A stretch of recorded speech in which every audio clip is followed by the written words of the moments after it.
کاشانہ بصیرت ایک ایسا یوٹیوب چینل جس پر ہر قسم کی دینی کتب بالخصوص محروم بصارت افراد کے لیے آڈیو اور ویڈیو فارمیٹ میں دستیاب ہیں اور بالعموم تمام مسلمان برادران و خواہران کے لیے دستیاب ہیں۔ اس لیے آپ سے گزارش ہے کہ بیل آئیکن کو پریس کر کے ہمارے اس چینل کو ضرور سبسکرائب کیجیے تاکہ آئندہ آنے والی ہر کتاب آپ کو بر وقت ملتی رہے۔ کاشانہ بصیرت، کاشانہ بصیرت، کاشانہ بصیرت، کاشانہ بصیرت۔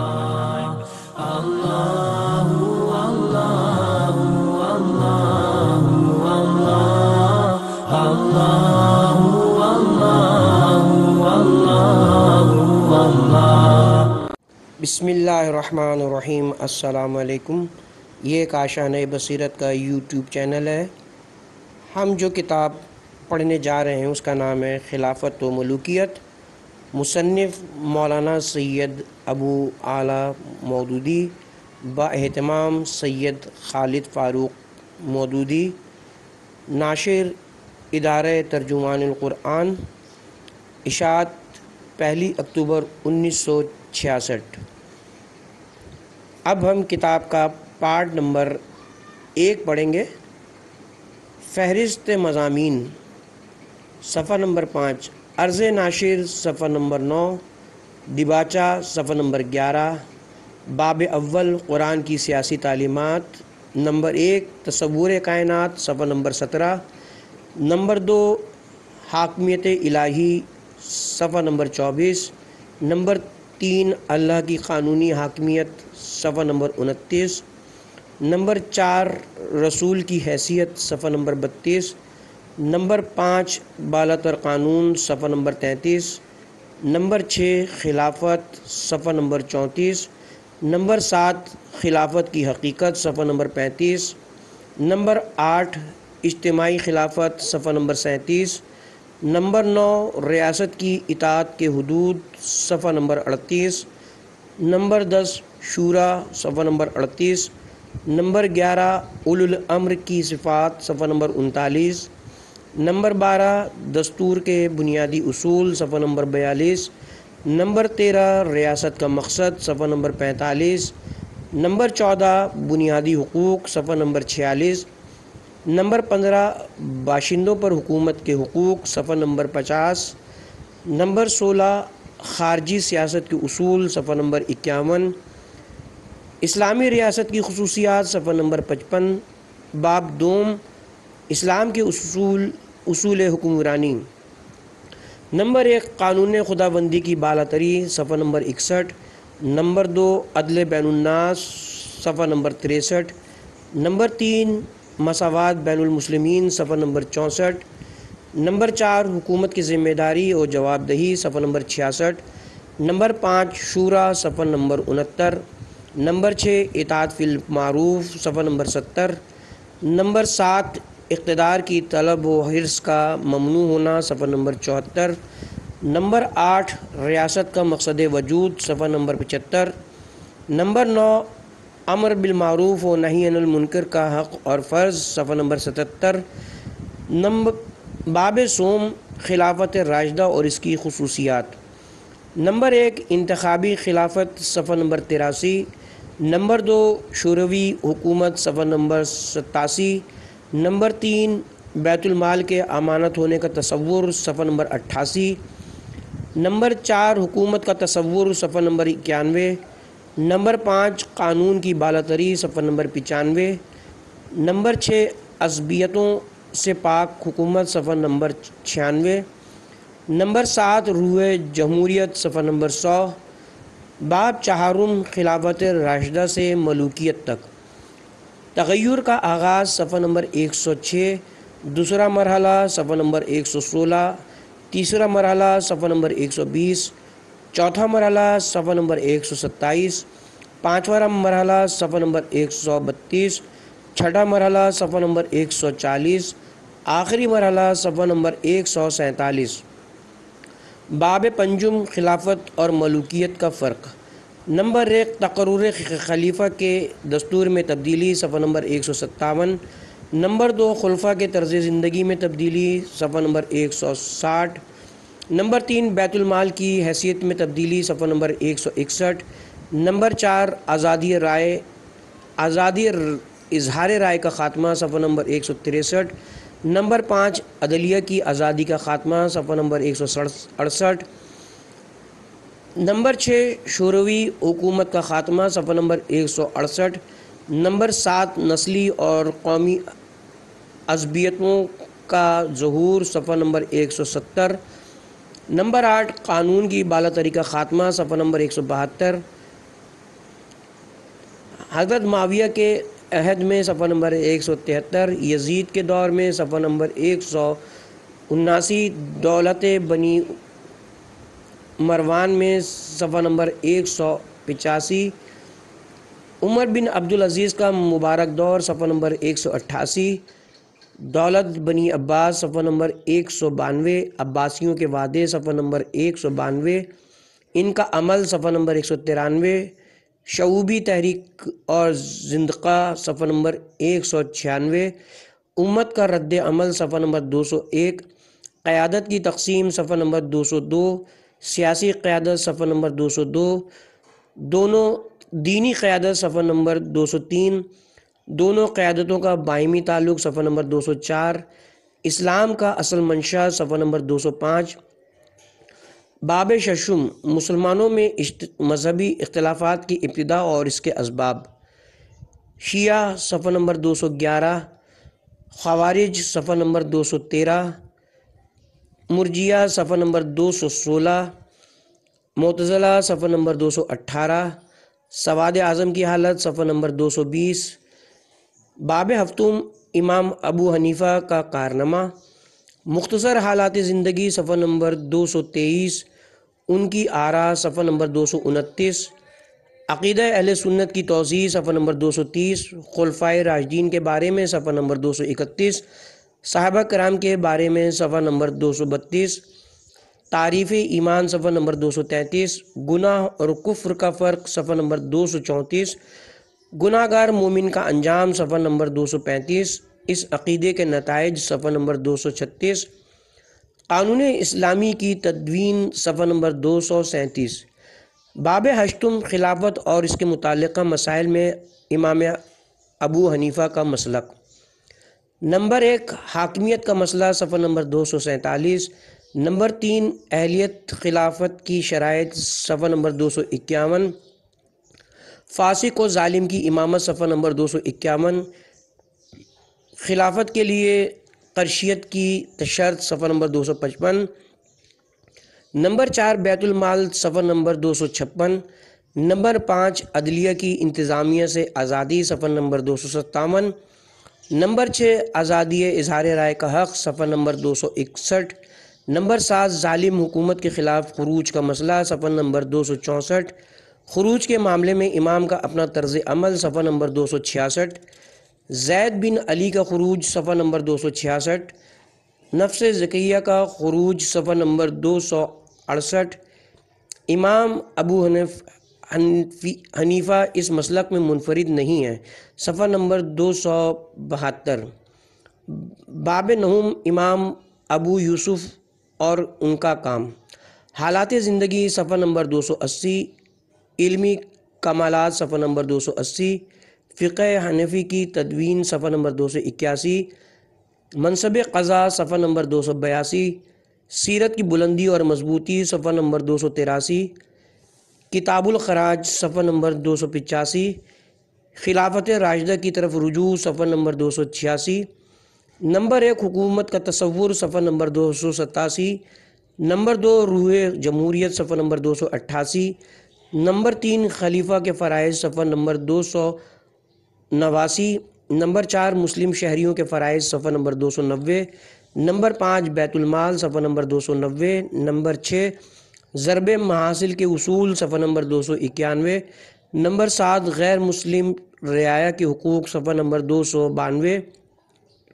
نمبر 8 زمین کا بندوبست، صفحہ نمبر 293۔ نمبر 9 ظلم و ستم کا انسداد، صفحہ نمبر 294۔ نمبر 10 عدلیہ، صفحہ نمبر 295۔ نمبر 11 شخصی آزادی کا تحفظ صفحہ نمبر 295۔ نمبر 12 جیل کی اصلاحات صفحہ نمبر 296۔ ان کے کام کی اصل قدر و قیمت صفحہ نمبر 296۔ ضمیمہ سوالات و اعتراضات بسلسلہ بحث خلافت صفحہ نمبر 299۔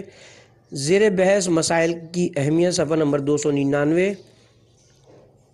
الصحابۃ و کلم العدول کا صحیح مطلب صفحہ نمبر 302۔ غلطی کے صدور سے بزرگی میں فرق نہیں آتا صفحہ نمبر 306۔ صحابہ میں فرق مراتب صفحہ نمبر 307۔ بزرگوں کے کام پر تنقید کا صحیح طریقہ صفحہ نمبر 308۔ ماخذ کی بحث صفحہ نمبر 309۔ ابن ابی الحدید صفحہ نمبر 309۔ ابن قتیبہ صفحہ نمبر 309۔ المسعودی صفحہ نمبر 310۔ ابن سعد صفحہ نمبر 311۔ ابن جریر طبری صفحہ نمبر 312۔ ابن عبد البر صفحہ نمبر 314۔ ابن الاسیر صفحہ نمبر 315۔ ابن کثیر صفحہ نمبر 315۔ کیا یہ تاریخیں ناقابل اعتماد ہیں صفحہ نمبر 317۔ حدیث اور تاریخ کا فرق صفحہ نمبر 318۔ وکالت کی بنیادی کمزوری صفحہ نمبر 320۔ اقربا کے معاملے میں حضرت عثمان کے طرز عمل کی تشریح صفحہ نمبر 321۔ بیت المال سے اقربا کی مدد کا معاملہ صفحہ نمبر 326۔ شورش کے اسباب صفحہ نمبر 329۔ حضرت علی کی خلافت صفحہ نمبر 336۔ قاتلان عثمان کا معاملہ صفحہ نمبر 342۔ اجتہادی غلطی کیا ہے اور کیا نہیں ہے صفحہ نمبر 343۔ یزید کی ولی عہدی کا معاملہ صفحہ نمبر 346۔ حضرت علی کی بے جا وکالت کا الزام صفحہ نمبر 347۔ خاتمہ کلام صفحہ نمبر 348۔ عرض ناشر کتاب کے فاضل مصنف مولانا سید ابو الاعلیٰ مودودی نہ صرف پاکستان بلکہ پوری دنیا میں ایک تاریخ ساز انسان کی حیثیت سے معروف و متعارف ہیں۔ انہوں نے مسلمانوں کے فکر و عمل کو اسلام کے تقاضوں کے مطابق صحیح سمت عطا کی ہے اور اسلامی تعلیمات کی روشنی میں جد و جہد کے نئے رخ معین کیے ہیں۔ مولانا کی دعوت انقلابی، ان کا پیغام حیات آفرین اور ان کا کام ہمہ گیر ہے۔ فکر و نظر کا کوئی گوشہ، صحیح و عمل کی کوئی جولان گاہ ایسی نہیں جو مولانا کے افکار و نظریات سے متاثر نہ ہو۔ وہ چونکہ ایک ہمہ گیر انقلاب کے داعی ہیں، اس لیے انہوں نے پوری زندگی کو خدا پرستی کی بنیاد پر استوار کرنے کی کوشش کی ہے۔ سیاست بھی چونکہ دین کا ہی ایک حصہ ہے، اس لیے مولانا نے سیاسی اور دستوری مسائل پر بھی بڑی شرح و بسط کے ساتھ فکر انگیز بحث کی ہے اور اسلامی نظام حکومت کے حقیقی خد و خال کو بڑے عمدہ انداز میں نمایاں کیا ہے۔ سیاست حیات انسانی کا ایک نہایت اہم شعبہ ہونے کی حیثیت سے ہر دور میں انسانوں کی توجہ کا مرکز رہا ہے، مگر دور جدید میں زمان و مکان کے سمٹ جانے کی وجہ سے ہیئت حاکمہ کی قوت میں چونکہ غیر معمولی اضافہ ہوا، اس لیے نظم اجتماعی میں سیاست کی حیثیت بہت زیادہ بڑھ گئی ہے اور دور جدید کا کوئی شخص خواہ اس کا تعلق کسی شعبہ زندگی سے ہو اسے نظر انداز نہیں کر سکتا۔ مولانا نے اس موضوع کی غیر معمولی اہمیت کے پیش نظر زیر نظر کتاب تحریر فرمائی ہے، جس میں اسلامی نظام حکومت جسے دینی اصطلاح میں خلافت کہا جاتا ہے کہ اہم گوشوں کو بڑی خوبی کے ساتھ نمایاں کرتے ہوئے یہ بھی بتایا کہ یہ نظام ملوکیت سے کس طرح اور کس لحاظ سے ممیز و ممتاز ہے۔ یہ کتاب پہلے اسلامک پبلیکیشنز نے شائع کی تھی، اب ادارہ ترجمان القرآن اسے شائع کرنے کی سعادت حاصل کر رہا ہے۔ نیاز مند سید فاروق مودودی دیباچہ اس کتاب کا موضوع بحث یہ کہ اسلام میں خلافت کا حقیقی تصور کیا ہے، کن اصولوں پر وہ صدر اول میں قائم ہوتی تھی اور کن اسباب سے وہ ملوکیت میں تبدیل ہوئی، کیا نتائج اس تبدیلی سے رونما ہوئے اور جب وہ رونما ہوئے تو ان پر امت کا رد عمل کیا تھا۔ ان امور کی توضیح کے لیے میں نے سب سے پہلے قرآن مجید کی ان تمام آیات کو جن سے سیاست کے بنیادی مسائل پر روشنی پڑتی ہے ایک خاص ترتیب کے ساتھ جمع کر دیا ہے تاکہ ایک ناظر کے سامنے بیک وقت اسلامی حکومت کا وہ نقشہ آ جائے جسے کتاب الہی قائم کرنا چاہتی ہے۔ دوسرے باب میں یہ بتایا گیا کہ قرآن و سنت اور اکابر اکابر صحابہ کے اقوال سے ہم کو اسلام کے اصول حکمرانی کیا معلوم ہوتے ہیں؟ تیسرے باب میں خلافت راشدہ کی وہ امتیازی خصوصیات بیان کی ہیں جو تاریخ سے ثابت ہے۔ اس کے بعد ایک باب میں ان اسباب سے بحث کی ہے جو خلافت سے ملوکیت کی طرف انتقال کے موجب ہوئے، اور تفصیل کے ساتھ بتایا ہے کہ یہ تبدیلی کس تدریج سے ہوئی۔ پھر دو مستقل ابواب اس بحث کے لیے وقف کیے ہیں کہ خلافت اور ملوکیت کے درمیان حقیقی فرق کیا ہے، کیا تغیرات تھے جو خلافت کی جگہ ملوکیت کے آ جانے سے واقع ہوئے، کس طرح خلافت راشدہ کا زوال مسلمانوں میں مذہبی تفرقوں کی ابتدا کا موجب ہوا، اور کیا مسائل ان تفرقوں سے پیدا ہوئے۔ اس کے بعد میں نے یہ بتایا ہے کہ نظام ریاست کی اس تبدیلی نے مسلمانوں کی زندگی میں جو رخنے ڈال دیے تھے، انہیں بھرنے کے لیے علماء امت نے کیا کوشش کی، اور اس سلسلے میں نمونے کے طور پر امام ابو حنیفہ اور امام ابو یوسف رحمہ اللہ کے کام کو پیش کیا ہے۔ اس کتاب کے بعض مضامین پر مختلف حلقوں کی طرف سے سخت اعتراضات بھی ہوئے ہیں۔ ان میں سے جو اعتراضات معقول تھے ان کا جواب میں نے آخری ضمیمے میں دے دیا ہے۔ باقی اعتراضات سے بحث کرنے کی ضرورت مجھے محسوس نہیں ہوئی۔ اہل علم خود میری کتاب اور معترضین کے ارشادات کو دیکھ کر رائے قائم کر سکتے ہیں۔ ابو الاعلیٰ، لاہور، 28 صفر 1386 ہجری۔ باب اول، قرآن کی سیاسی تعلیمات۔ قرآن کی سیاسی تعلیمات۔ نمبر 1، تصور کائنات۔ سیاست کے متعلق قرآن کا نظریہ اس کے اساسی تصور کائنات پر مبنی ہے، جسے نگاہ میں رکھنا اس نظریے کو ٹھیک سمجھنے کے لیے ضروری ہے۔ فلسفہ سیاست کے نقطہ نظر سے اگر اس تصور کائنات کا جائزہ لیا جائے تو حسب ذیل نکات ہمارے سامنے آتے ہیں۔ الف، اللہ تعالیٰ اس پوری کائنات کا اور خود انسان کا اور ان تمام چیزوں کا خالق ہے جن سے انسان اس دنیا میں مستفید ہوتا ہے۔ سورہ الانعام آیت نمبر 73 ہے، اور وہی ہے جس نے آسمانوں اور زمین کو برحق پیدا کیا ہے۔ سورہ رعد آیت نمبر 16، کہو اللہ ہی ہر چیز کا خالق ہے اور وہی یکتا ہے، سب کو مطلوب کر کے رکھنے والا۔ سورہ نساء آیت نمبر 1، لوگوں ڈرو اپنے رب سے جس نے تم کو ایک جان سے پیدا کیا اور اس سے اس کا جوڑا وجود میں لایا، اور ان دونوں سے اس نے بکثرت مرد و عورت دنیا میں پھیلا دیے۔ سورہ بقرہ آیت نمبر 29، وہی ہے جس نے تمہارے لیے وہ سب چیزیں پیدا کی جو زمین میں ہیں۔ سورہ فاطر آیت نمبر 3، کیا اللہ کے سوا کوئی اور خالق ہے جو تم کو آسمان و زمین سے رزق دیتا ہو۔ سورہ واقعہ آیت نمبر 58 سے 72، کیا تم نے غور کیا یہ نطفہ جو تم ٹپکاتے ہو اور اس سے بچہ تم پیدا کرتے ہو، یا اس کے خالق ہم ہیں؟ تم نے غور کیا یہ کھیتی جو تم بوتے ہو اسے تم اگاتے ہو، یا اس کے اگانے والے ہم ہیں؟ تم نے غور کیا یہ پانی جو تم پیتے ہو اسے بادل سے تم برساتے ہو، یا اس کے برسانے والے ہم ہیں؟ تم نے غور کیا یہ آگ جو تم سلگاتے ہو اس کے درخت تم نے پیدا کیے ہیں، یا ان کے پیدا کرنے والے ہم ہیں؟ اپنی پیدا کردہ اس خلق کا مالک، فرما روا اور مدبر و منتظم بھی اللہ ہی ہے۔ اسی کا ہے سورہ طٰہٰ آیت نمبر 8، اسی کا ہے جو کچھ آسمانوں اور زمین میں ہے اور جو کچھ ان کے درمیان ہے اور جو کچھ زمین کی تہ میں ہے۔ سورہ الاعراف صفحہ آیت نمبر 54، سورج اور چاند اور ستاروں کو اس نے پیدا کیا جس سب اس کے حکم سے مسخر ہے، خبردار رہو اسی کی خلق ہے اور اسی کی حکمرانی ہے، بڑا بابرکت ہے اللہ ساری کائنات کا مالک و پروردگار۔ سورہ سجدہ آیت نمبر 5، آسمان سے زمین تک دنیا کا انتظام وہی کرتا ہے۔ نمبر جیم، اس کائنات میں حاکمیت ایک اللہ کے سوا نہ کسی کی ہے نہ ہو سکتی ہے، اور نہ کسی کا یہ حق ہے کہ حاکمیت میں اس کا کوئی حصہ ہو۔ سورہ بقرہ آیت نمبر 107، کیا تم نہیں جانتے کہ آسمانوں اور زمین کی بادشاہی اللہ ہی کی ہے؟ سورہ فرقان آیت نمبر 2، اور بادشاہی میں کوئی اس کا شریک نہیں ہے۔ سورہ القصص آیت نمبر 70، دنیا اور آخرت میں ساری تعریف اسی کے لیے ہے اور حکم کا اختیار اسی کو ہے اور اسی کی طرف تم پلٹائے جانے والے ہو۔ سورہ انعام صفحہ نمبر آیت نمبر 57، فیصلے کا اختیار کسی کو نہیں ہے سوائے اللہ کے۔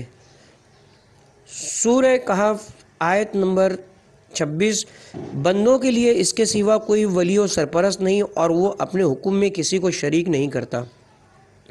سورہ آل عمران آیت نمبر 154، وہ کہتے ہیں کہ ہمارے اختیار میں بھی کچھ ہے، کہو اختیار سارا کا سارا اللہ ہی کا ہے۔ سورہ روم آیت نمبر 4، اللہ ہی کے ہاتھ اختیار ہے پہلے بھی اور بعد میں بھی۔ سورہ الحدید آیت نمبر 5، آسمانوں اور زمین کی بادشاہی اسی کی ہے اور سارے معاملات اسی کی طرف رجوع کیے جاتے ہیں۔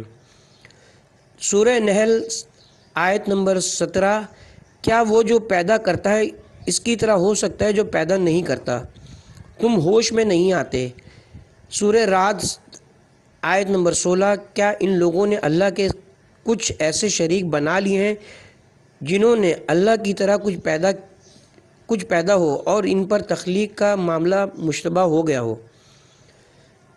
سورہ فاطر آیت نمبر 40 تا 41، کہو کبھی تم نے اپنے ٹھہرائے ہوئے ان شریکوں کو دیکھا جنہیں تم اللہ کے سوا رب کی حیثیت سے پکارتے ہو؟ مجھے دکھاؤ انہوں نے زمین میں کیا پیدا کیا ہے، یہ آسمانوں میں ان کی کوئی شرکت ہے؟ در حقیقت اللہ ہی آسمانوں اور زمین کو زائل ہونے سے روکے ہوئے ہے، اور اگر وہ زائل ہونے لگے تو اللہ کے بعد کوئی دوسرا نہیں ہے جو انہیں روک سکے۔ حاکمیت کی جملہ صفات اور جملہ اختیارات صرف ایک اللہ ہی میں مرکوز ہیں، اس کا کائنات میں کوئی ان صفات و اختیارات کا حامل سرے سے ہے ہی نہیں۔ وہی سب پر غالب ہے، سب کچھ جاننے والا ہے، بے عیب اور بے خطا ہے، سب کا نگہبان ہے، سب کو امان دینے والا ہے، ہمیشہ زندہ اور ہر وقت بیدار ہے، ہر چیز پر نگہبان ہے، سب کو امان دینے والا ہے، ہمیشہ زندہ اور ہر وقت بیدار ہے، ہر چیز پر قادر ہے، سارے اختیارات اسی کے ہاتھ میں ہیں، ہر شے چار و ناچار اس کی تابع فرمان ہے، نفع اور ضرر سب اس کے اختیار میں، کوئی اس کے سوا اور اس کے اذن کے بغیر نہ کسی کو نفع پہنچا سکتا ہے نہ نقصان۔ اس کے اذن کے بغیر کوئی اس کے آگے سفارش تک نہیں کر سکتا، وہ جس سے چاہے مواخذہ کرے اور جسے چاہے معاف کر دے، اس کے حکم پر نظر ثانی کرنے والا کوئی نہیں، وہ کسی کے سامنے جواب دہ نہیں اور سب اس کے سامنے جواب دہ ہیں، اس کا حکم نافذ ہو کر رہتا ہے اور کوئی اس کے حکم کو ٹالنے کی قدرت نہیں رکھتا۔ حاکمیت کی یہ تمام صفات صرف اللہ ہی کے لیے مخصوص ہیں اور ان میں کوئی اس کا شریک نہیں ہے۔ سورہ الانعام آیت نمبر 18، وہی اپنے بندوں پر غلبہ رکھنے والا ہے اور وہی دانا اور ہر چیز سے باخبر ہے۔ سورہ رعد آیت نمبر 9، پوشیدہ اور ظاہر سب چیزوں کا جاننے والا، بزرگ اور بالا تر رہنے والا۔ سورہ حشر آیت نمبر 23، بادشاہ بے عیب و نقص سے پاک، غلطی سے مبرہ، امن دینے والا، نگہبان، غالب، بزور حکم نافذ کرنے والا، کبریائی کا مالک۔ سورہ بقرہ آیت نمبر 255، ہمیشہ زندہ اپنے بل پر آپ قائم، نہ اس کو اونگ آئے نہ نیند لاحق ہو، آسمانوں اور زمین میں جو کچھ ہے سب اسی کا ہے، کون ہے جو اس کی اجازت کے بغیر اس کے پاس سفارش کرے؟ جو کچھ لوگوں کے سامنے ہے اسے بھی وہ جانتا ہے اور جو ان سے اوجھل ہے اس سے بھی وہ واقف ہے۔ سورہ ملک آیت نمبر 1، بڑا برکت ہے وہ جس کے ہاتھ میں بادشاہی ہے اور وہ ہر چیز پر قادر ہے۔ سورہ یاسین آیت نمبر 83، جس کے ہاتھ میں ہر چیز کا اختیار ہے اور اسی کی طرف تم پلٹائے جانے والے ہو۔ سورہ آل عمران آیت نمبر 83، آسمانوں اور زمین کے سب رہنے والے چار و ناچار اسی کے تابع فرمان ہیں۔ سورہ یونس آیت نمبر 65، طاقت بالکل اسی کے ہاتھ میں ہے، وہ سب کچھ سننے اور جاننے والا ہے۔ سورہ الفتح آیت نمبر 11، کہو اگر اللہ تمہیں نقصان پہنچانا چاہے تو کون اس سے تمہیں کچھ بھی بچا سکتا ہے، یا اگر وہ تمہیں نفع پہنچانا چاہے تو کون اسے روک سکتا ہے؟ سورہ یونس آیت نمبر 107۔ اگر اللہ تجھے ضرر پہنچائے تو اسے دور کرنے والا خود اللہ ہی کے سوا کوئی نہیں ہے، اور اگر وہ تیرے ساتھ بھلائی کرنا چاہے تو اس کے فضل کو پھیر دینے والا بھی کوئی نہیں۔ اپنے بندوں میں سے جس پر چاہتا ہے فضل فرماتا ہے، اور وہ بخشنے والا مہربان ہے۔ سورہ بقرہ آیت نمبر 284۔ تم خواہ اپنے دل کی بات ظاہر کرو یا چھپاؤ، اللہ اس کا محاسبہ تم سے کرے گا، پھر جسے چاہے وہ معاف کرے اور جسے چاہے سزا دے، اللہ ہر چیز پر قادر ہے۔ سورہ الکہف آیت نمبر 26۔ کمال درجے کا دیکھنے والا اور سننے والا اس کے سوا کوئی بندوں کا ولی و سرپرست نہیں، اور وہ اپنے حکم میں کسی کو شریک نہیں کرتا۔ سورہ جن آیت نمبر 22۔ کہو مجھے کوئی اللہ سے بچا نہیں سکتا، اور نہ اس کے سوا میں کوئی جائے پناہ پا سکتا ہوں۔ سورہ مومنون آیت نمبر 88۔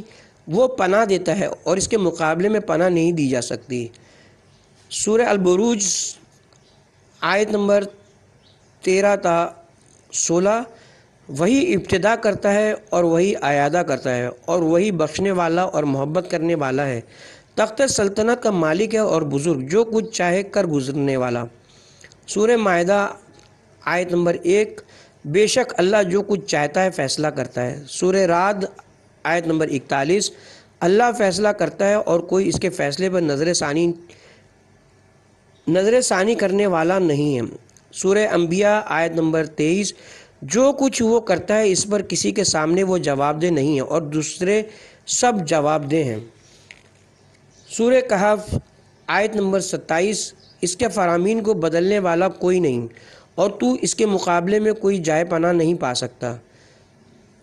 سورہ 3 آیت نمبر 8۔ کیا اللہ سب حاکموں سے بڑھ کر حاکم نہیں ہے؟ سورہ آل عمران آیت نمبر 26۔ کہو خدایا ملک کے مالک، تو جسے چاہے ملک دے اور جسے چاہے چھین لے، جسے چاہے عزت دے اور جسے چاہے ذلیل کر دے، ساری بھلائی تیرے اختیار میں، تو ہر چیز پر قادر ہے۔ سورہ الاعراف آیت نمبر 128۔ در حقیقت زمین اللہ کی ہے، اپنے بندوں میں سے جسے چاہتا ہے اس کا وارث بنا دیتا ہے۔ نمبر تو حاکمیت الہی۔ کائنات کی اسی تصور کی بنیاد پر قرآن کہتا ہے کہ انسانوں کا حقیقی فرما روا اور حاکم بھی وہی ہے جو کائنات کا حاکم و فرما روا ہے۔ انسانی معاملات میں بھی حاکمیت کا حق اسی کو پہنچتا ہے، اور اس کے سوا کوئی انسانی یا غیر انسانی طاقت بطور خود حکم دینے اور فیصلہ کرنے کی مجاز نہیں ہے۔ البتہ فرق صرف یہ ہے کہ نظام کائنات میں تو اللہ کی حاکمیت و فرما روائی اپنے زور پر آپ قائم ہے، جو کسی کے اعتراف کی محتاج نہیں ہے، اور خود انسان بھی اپنی زندگی کے غیر اختیاری حصے میں طبعاً اس کی حاکمیت و فرما روائی کا اسی طرح موتی ہے جس طرح ایک ذرے سے لے کر کہکشانی نظاموں تک ہر چیز اس کی موتی ہے، لیکن انسان کی زندگی کے اختیاری حصے میں وہ اپنی اس حاکمیت کو بزور مسلط نہیں کرتا، بلکہ الہامی کتابوں کے ذریعے سے، جن میں آخری کتاب یہ قرآن ہے، ان کو دعوت دیتا ہے کہ شعور و ارادے کے ساتھ اس کی حاکمیت تسلیم کریں اور اس کی اطاعت کریں۔ اس مضمون کے مختلف پہلوؤں کو قرآن میں بڑی وضاحت کے ساتھ بیان کیا گیا ہے۔ الف یہ کہ کائنات کا رب ہی در حقیقت انسان کا رب ہے، اور اسی کی ربوبیت تسلیم کی جانی چاہیے۔ سورہ انعام آیت نمبر 164۔ اے نبی کہو میری نماز اور میری قربانی اور میرا جینا اور میرا مرنا سب کچھ اللہ رب العالمین کے لیے۔ کہو کیا اللہ کے سوا میں کوئی اور رب تلاش کروں، حالانکہ ہر چیز کا رب تو وہی ہے۔ سورہ اعراف آیت نمبر 54۔ در حقیقت تمہارا رب اللہ ہے جس نے آسمانوں اور زمین کو پیدا کیا۔ سورہ ناس آیت نمبر 1 تا 3۔ کہو میں پناہ مانگتا ہوں انسانوں کے رب، انسانوں کے بادشاہ، انسانوں کے معبود کی۔ سورہ یونس آیت نمبر 31 اور 32۔ کہو کون تم کو آسمان اور زمین سے رزق دیتا ہے، سماعت اور بینائی کی قوتیں کس کے ذمے ہیں، کس کے اختیار میں ہیں؟ کون بے جان میں سے جاندار کو اور جاندار میں سے بے جان کو نکالتا ہے اور کون دنیا کا انتظام چلاتا ہے؟ وہ ضرور کہیں گے کہ اللہ۔ کہو تو پھر تم ڈرتے نہیں؟ پھر تو وہ اللہ ہی تمہارا حقیقی رب ہے۔ آخر حق کے بعد گمراہی کے سوا اور کیا رہ جاتا ہے؟ تم کدھر پھرائے جا رہے ہو؟ بے، یہ کہ حکم اور فیصلے کا حق اللہ کے سوا کسی کو نہیں ہے اور اسی کی بندگی انسانوں کو کرنی چاہیے، اور یہی صحیح طریقہ کار ہے۔ سورہ شورى آیت نمبر 10، تمہارے درمیان جو اختلاف بھی ہو اس کا فیصلہ کرنا اللہ کا کام ہے۔ سورہ یوسف آیت نمبر 40، حکم اللہ کے سوا کسی کے لیے نہیں ہے، اس کا فرمان ہے کہ تم اس کے سوا کسی کی بندگی نہ کرو، یہی صحیح دین ہے، مگر اکثر لوگ جانتے نہیں ہیں۔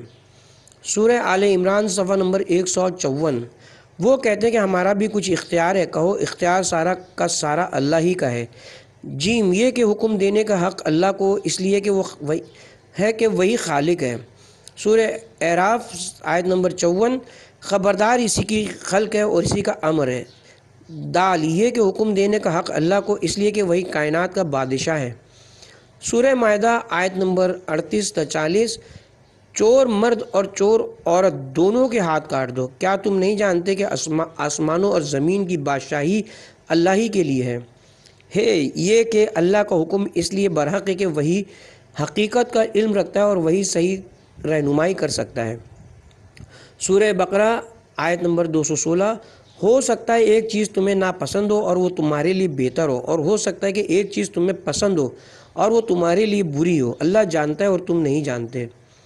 سورہ بقرہ آیت نمبر 220، اللہ ہی جانتا ہے کہ مفسد کون ہے اور مصلح کون ہے۔ سورہ بقرہ آیت نمبر 255، جو کچھ ان کے سامنے ہے اسے وہ جانتا ہے اور جو کچھ ان سے اوجھل ہے اس سے بھی وہ باخبر ہے، اور اس کے علم میں سے کسی چیز کا وہ احاطہ نہیں کر سکتے بجز ان چیزوں کے جن کا وہ علم دینا چاہے۔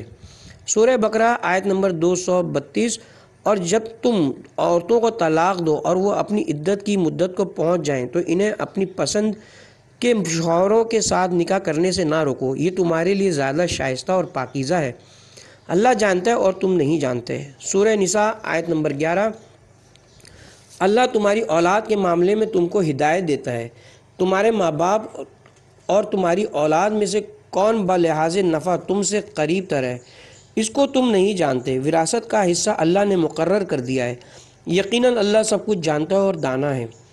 سورہ نساء آیت نمبر 176، وہ تم سے فتویٰ پوچھتے ہیں، کہو اللہ کلالہ کے معاملے میں تمہیں فتویٰ دیتا ہے، اللہ تمہارے لیے احکام کی توضیح کرتا ہے تاکہ تم بھٹک نہ جاؤ، اور وہ ہر چیز کا علم رکھتا ہے۔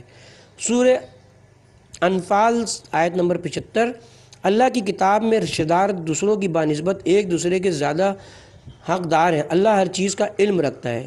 سورہ توبہ آیت نمبر 60، صدقات تو فقراء کے لیے ہیں، یہ اللہ کی طرف سے مقرر کیا ہوا قاعدہ ہے اور اللہ سب کچھ جاننے والا اور دانا ہے۔